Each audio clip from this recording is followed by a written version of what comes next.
नमस्कार, आप देख रहे हैं सत्य हिंदी का दोपहर 2 बजे का बुलेटिन और मैं हूं आपके साथ कृति सिंह।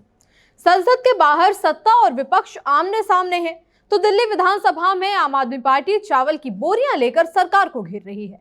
उधर रांची में छात्रों का गुस्सा बढ़ता जा रहा है।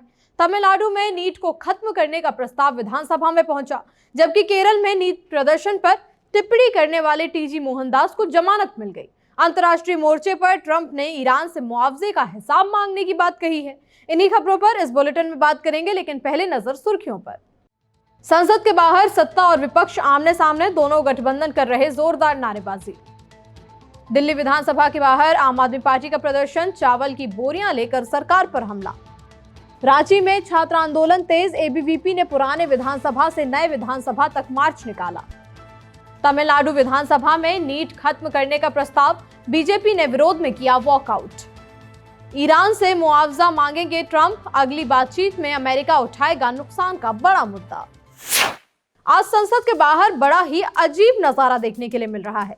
आज न केवल विपक्ष बल्कि सत्ता पक्ष भी मकर द्वार तक मार्च कर रहा है। बीजेपी का आरोप है कि राहुल अब चर्चा से भाग रहे हैं। राहुल गांधी देश के सामने बोलते बाहर कुछ है और सदन में भागते हैं। इसीलिए एनडीए के सांसद ये उनसे मांग कर रहे हैं, भागो मत, भागो मत। पहले इन लोगों ने इतनी ज्यादा उत्पात मचाया कि उनको जो है वो नीट के प्रोटेस्ट पर एक डिस्कशन चाहिए, लेकिन अब जब डिस्कशन मिल रही है तो राहुल गांधी भगौड़े बने हुए हैं। यहाँ पर जो है अमित शाह जी को सुनना नहीं चाह रहे हैं, तो बताइए कैसे संसद चलेगा। तो इस तरह की जो ये इनकी करतूतें हैं, देश देख रहा है कि ये कितनी देशद्रोही शक्तियों के हाथ में आ चुके हैं। इन्होंने इस बार एक भी दिन संसद जो है चलने नहीं दिया, विच इज अ शेम। संसद के बाहर एनडीए और इंडिया दोनों गठबंधन अपनी अपनी नारेबाजी कर रहे हैं। सब भागेंगे, रुको अभी आप, सब भाग जाएंगे, रुको तो सही। जैसे अमित शाह भाग गए ना, ये भी भाग जाएंगे, चिंता मत करो। ये अपने आप को लौह पुरुष कहते हैं, जंग लग गया है लोहे में, भाग गए। ये आरएसएस के पिट्ठू हमेशा ऐसे ही रहेंगे। ये आरएसएस के लोग सबसे बड़े डरपोक होते हैं, ये आपको मालूम पड़ गया। अब ये संघ के लोग इससे बड़े कायर कोई नहीं होते। अभी थोड़ी देर में सब भाग जाएंगे, रुको तो सही आप। हम नहीं भागने वाले, हम यहाँ लड़ने आए हैं, देश के लिए लड़ रहे हैं, नौजवानों के लिए लड़ रहे हैं। ये झारखंड में भी इन्होंने अपने भाजयुमो वाले कार्यकर्ता घुसा दिए, हमें नहीं मालूम क्या हो रहा है। देखे जाइए, हमारी सरकार आने दीजिए, इनका एक से एक ईंट से ईंट बजाएंगे। पहली बार मैंने देखा है कि सरकार के एमपी प्रदर्शन कर रहे हैं, तो इतना तो हमने मजबूर कर लिया इनको। अब आए स्टेटमेंट। इस बीच एक प्रदर्शन दिल्ली विधानसभा में भी चल रहा है। दिल्ली में रेखा गुप्ता सरकार के खिलाफ चावल वितरण में गड़बड़ी को लेकर आम आदमी पार्टी के विधायक चावल की बोरियां लेकर प्रदर्शन कर रहे हैं। ये एफसीआई से गरीबों का, माइग्रेंट लेबर का चावल लेकर के भारतीय जनता पार्टी ने, ये बीजेपी ने ओपन मार्केट में बेच दिया जाकर हरियाणा में। और ये छोटी मोटी राशि नहीं है, 131,000 मीट्रिक टन पर सप्ताह, यानी लगभग 500 करोड़ के लगभग की चावल खरीद करके ओपन मार्केट में इन्होंने बेचा। और वो चावल गरीबों के हिस्से का था, माइग्रेंट लेबर के हिस्से का था। तो मैं ये पूछना चाह रहा हूं कि अगर ये चोरी और ये मैं नहीं कह रहा, ये सेंट्रल गवर्नमेंट ने इस चोरी को पकड़ा है। सेंट्रल गवर्नमेंट ये कह रही है, हम नहीं कह रहे। सेंट्रल गवर्नमेंट ने कहा कि इतनी बड़ी चोरी का जिम्मेदारी किसकी, तो जिम्मेदारी थोप दी गई एक एडिशनल कमिश्नर पे। लगभग 22,000 करोड़ की चोरी का इनका पूरा प्लान था, तो फिर बिना मंत्री कैसे हो सकता है। और मैं ये उम्मीद कर रहा हूं कि मंत्री पे कार्रवाई होगी, मंत्री अपना इस्तीफा दें। लगातार 3 दिन सेशन चला। पहले दिन हमने दवा घोटाला उठाया, दूसरे दिन हमने साइकिल घोटाला उठाया, और तीसरे दिन 22,000 करोड़ का चावल घोटाला, जो गरीबों का चावल था। लेकिन दुख की बात यह है कि सदन में 2 दिन से केवल झूठी प्रशंसा सरकार की हो रही है। इन मुद्दों पे चर्चा नहीं हो रही है, ना तो चावल पे चर्चा हो रही है घोटाले पे, ना तो साइकिल घोटाले पे, ना तो दवा घोटाले पे। वाटर लॉगिंग बड़ा विषय है दिल्ली का, ना वाटर लॉगिंग पे चर्चा हो रही है, ना लॉ पे चर्चा हो रही है। अपनी प्रशंसा कर रहे हो।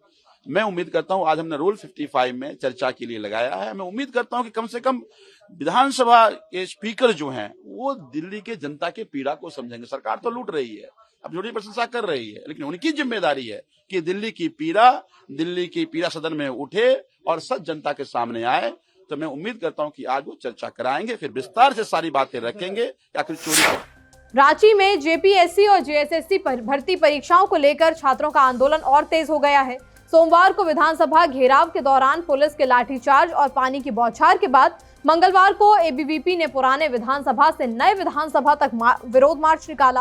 प्रदर्शनकारी जेएसएससी सीजीएल परीक्षा रद्द करने, कथित गड़बड़ियों की सीबीआई जांच और भर्ती प्रक्रिया में सुधार की मांग कर रहे हैं। इस बीच बीजेपी भी छात्रों के समर्थन में खुलकर मैदान में उतर गई है। झारखंड विधानसभा में नेता प्रतिपक्ष बाबूलाल मरांडी ने सरकार पर हमला बोलते हुए कहा कि डंडों से छात्रों की आवाज नहीं दबाई जा सकती। उन्होंने कहा कि छात्रों की सीबीआई जांच की मांग जायज है और आंदोलन अब गांव-गांव तक फैल सकता है। वहीं पुलिस कार्रवाई के विरोध में बीजेपी ने आज झारखंड बंद का भी ऐलान किया है।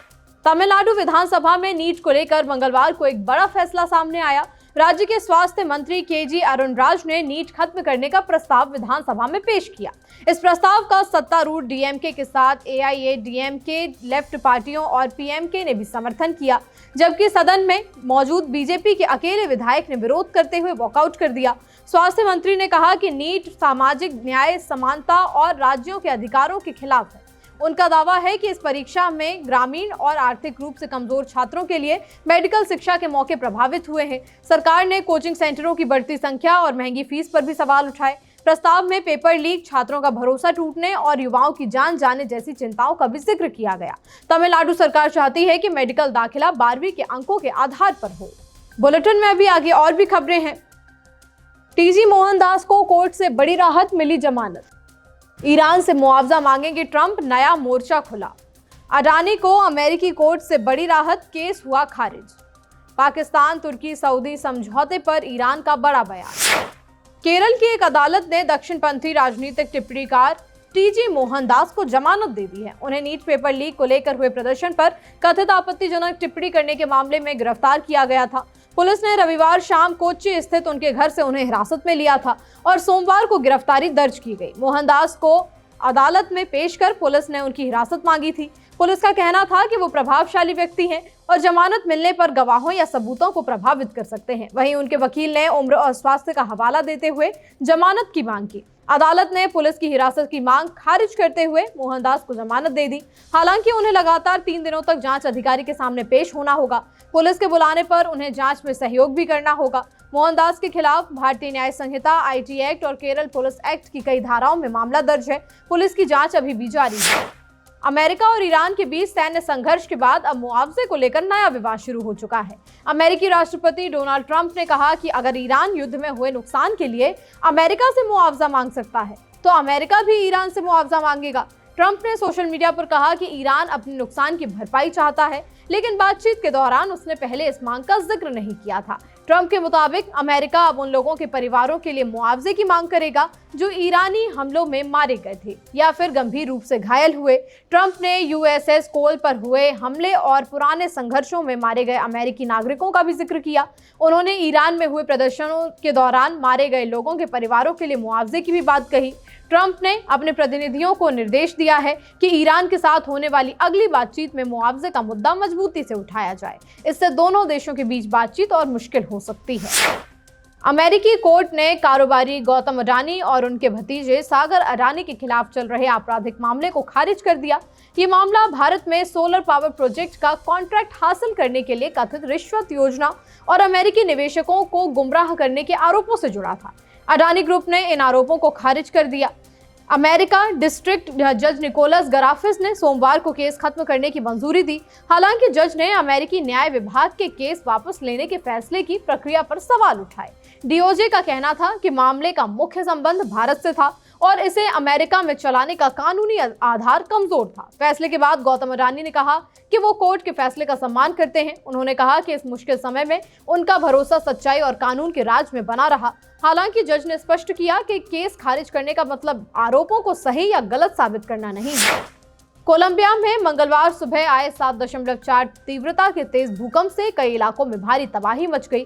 भूकंप के कारण अब तक कई लोगों की मौत की खबर है, जबकि कई लोग के मलबे में दबे होने की आशंका है। प्रशासन ने देश में आपात स्थिति घोषित कर दी है और राहत बचाव अभियान जारी है। कोलंबिया की भूवैज्ञानिक सेवा के मुताबिक भूकंप सुबह 7:34 पर आया। इसका केंद्र चोको प्रांत में जमीन से करीब 103 किलोमीटर नीचे था। सबसे ज्यादा नुकसान पेरेइरा शहर और आसपास के इलाकों में हुआ, जहां करीब 65 इमारतें ढह गईं और 40 लोगों की मौत हुई। वहीं काली शहर में 32 इमारतों के गिरने की खबर है। बचाव दल मलबे में फंसे लोगों की तलाश कर रहे हैं। अधिकारियों का कहना है कि राहत कार्य आगे बढ़ने के साथ मृतकों और घायलों की संख्या बढ़ सकती है। पाकिस्तान, तुर्की और सऊदी अरब के बीच हुए त्रिपक्षीय सुरक्षा समझौते को लेकर ईरान ने कहा है कि यह समझौता उसके खिलाफ नहीं है। ईरानी विदेश मंत्रालय के प्रवक्ता इस्माइल बकाई ने कहा कि इसे लेकर ईरान को चिंता करने की जरूरत नहीं है। ये समझौता मक्का संधि के नाम से जाना जा रहा है। इसके तहत तीनों देशों में से किसी एक पर हमला होने पर उसे तीनों देशों पर हमला माना जाएगा। समझौते के बाद क्षेत्र की सुरक्षा को लेकर चर्चा तेज हो चुकी है। ईरान ने अमेरिका पर भी निशाना साधा। बकाई ने कहा कि क्षेत्र के कई देशों को अब अमेरिकी सुरक्षा गारंटियों पर भरोसा नहीं रहा है। हॉर्मुज को लेकर भी ईरान का रुख सख्त है। ईरान ने कहा कि नाकाबंदी और अन्य उल्लंघन जारी रहने तक वहां सुरक्षा के लिए जरूरी हालात नहीं बन सकते। इस बीच ईरान के विदेश मंत्री अब्बास अराक्ची और संसद के स्पीकर मोहम्मद बाकर कालिबाफ को पाकिस्तान आने का न्योता भी मिल चुका है। फिलहाल इस बुलेटिन में इतना ही। शाम 6 बजे फिर मिलते हैं नई खबरों के साथ। तब तक के लिए नमस्कार।